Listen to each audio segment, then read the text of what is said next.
Madame, Monsieur, bonjour, bienvenue dans ce flash d'information. Sa sainteté, le pape François n'est plus. La nouvelle est tombée hier, une information qui a suscité de vives émotions à travers le monde. Et ici, en Côte d'Ivoire, le chef de l'État a rendu hommage à un homme d'église exceptionnel dont l'héritage spirituel et humaniste est profond.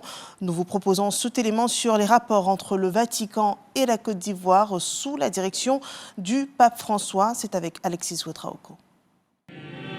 Aux premières heures ce lundi, la nouvelle se répand aux quatre coins du globe. Sa sainteté, le pape François, est décédé à l'âge de 88 ans. Durant son pontificat de 12 ans, il aura établi des relations fortes avec tous les pays de la planète, notamment la Côte d'Ivoire. Pour la célébration des 50 ans de relations diplomatiques entre les deux pays, un timbre à l'effigie des deux chefs d'État avait été émis. En septembre 2022, le président Alassane Ouattara effectuait une visite officielle à Rome. Je voudrais me souvenir de la commémoration des 50 ans des relations diplomatiques entre la Côte d'Ivoire et le Vatican. Et ce timbre qui a été émis à l'effigie des deux chefs d'État, le pape François et le président Alassane Ouattara. Le Saint-Père avait une relation de proximité avec le président Alassane Ouattara. À la dernière visite du président Ouattara au Vatican, après l'audience que le Saint-Père a bien voulu lui accorder, une messe pour la paix en Côte d'Ivoire a été célébrée à la basilique Sainte-Marie Majeure de Rome. Là où sera, selon les informations, donc inhumé le Saint-Père. Ces engagements, ces paroles et surtout ces encycliques nous rappellent que l'homme doit être au cœur de tout. Il a été donc un serviteur, un homme de Dieu au service des hommes. Aujourd'hui qu'il est rappelé au Père, dans l'espérance de la résurrection, nous pouvons avec force et sérénité dire avec lui Deus caritas est. Dieu est vraiment amour si nous sommes des hommes de paix, des hommes de justice et des hommes de tolérance. Ce lundi, le président Alassane Ouattara rend hommage à un homme d'église au parcours exceptionnel et à l'héritage spirituel et humaniste profond. Le pape François, de son nom civil Jorge Mario Bergoglio, a été élu en mars 2013, succédant à Benoît XVI. Né en Argentine, il a été très tôt reconnu pour sa simplicité, sa proximité avec les pauvres et sa grande spiritualité. Les funérailles du pape François, décédé hier à 88 ans, auront lieu samedi, place Saint-Pierre, devant la basilique du même nom. A annoncé ce mardi matin le Vatican. Le pape sera enterré et le cercueil sera transféré à la basilique Sainte-Marie Majeure dans le centre de Rome.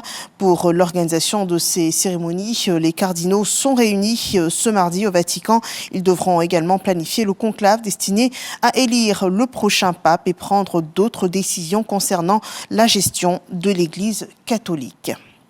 L'actualité sur notre continent, au Soudan, la ville d'El Fasher, située dans la région du Darfour Nord, a été frappée entre dimanche et lundi. Plus de 30 civils ont été tués et de nombreuses autres personnes blessées dans des attaques.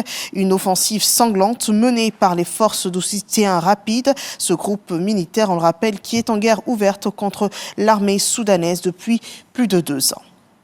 Haïti, une crise humanitaire qui s'enlise. L'ONU met en garde contre un point de non-retour suite à une nouvelle escalade des attaques des gangs.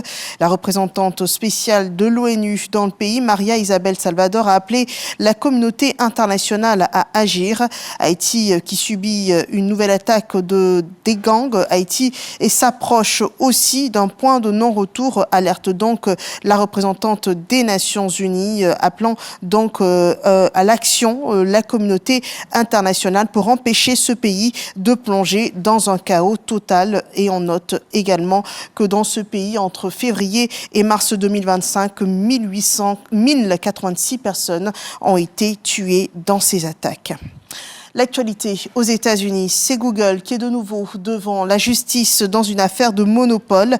Google, on le rappelle, a déjà été jugé coupable d'abus de position dominante et se retrouve devant les tribunaux depuis lundi dans une affaire de monopole. La firme américaine et sa maison mère Alphabet font face à une série d'accusations de pratiques anticoncurrentielles. L'issue du procès en cours pourrait être décisive pour la régulation des géants de la tech aux États-Unis. Les autorités antitrust américaines veulent que Google se sépare de Chrome, le navigateur Internet le plus utilisé au monde. Cela parce qu'il constitue un point d'accès majeur au moteur de recherche, sapant ainsi les chances de potentiels concurrents. C'est la fin de ce flash d'information. Merci de nous avoir suivis. Nous nous retrouvons à 13h pour le journal. À tout à l'heure.